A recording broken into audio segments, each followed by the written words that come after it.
Wow, if this series keeps up its current direction, I will be really impressed, guys. These two episodes of Qualidea Code had tragedy, mystery, drama, and even comedy, and it all worked together quite nicely. Goodness knows if this anime will actually keep up its current direction, as this series is kind of all over the place, but man, I'm currently intrigued. So in episode 4 of Qualidea Code, Ichiya is now leading a very large-scale team to defeat the very large-scale Leviathan class unknown, and this is like the big turning point for the character, as now Ichiya is relishing teamwork rather than rejecting it. So yeah, Ichiya went from A to Z pretty quickly, to the point where that lack of subtlety there was really distracting me throughout this episode. Basically, Ichiya was depressed that Canaria was injured and then hospitalized, then he gets slapped around by his superior, and then he turns into this ultra badass team leader mode all of a sudden. During the battle, Canaria suddenly recovers in hospital and goes with Aoi to join the battle, where Canaria sings, which somehow slows down the Leviathan.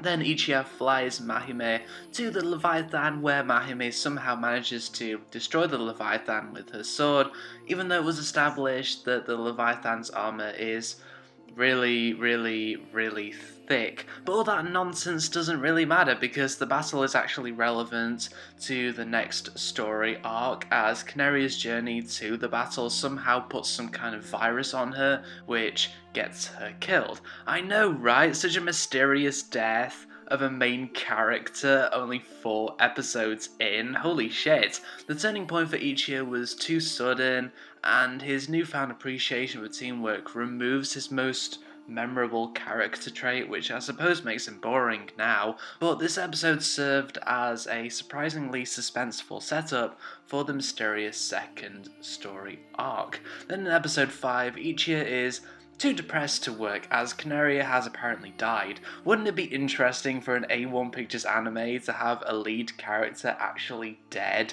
this early on? Anyway, Tenkawa takes over as interim leader of Tokyo, and basically she shows off why she should have been the main character of this anime. Of all the characters we got for Qualidea Code, it's Tenkawa who has the most presence, the most likability, and the most complexity. She would have been a great lead character instead of the generic and frankly gloomy Ichiya. There's this funny sequence where Tenkawa takes over and she has things her way and it's really audible stuff. However, Tenkawa also proves that she's a strong leader despite being so audible.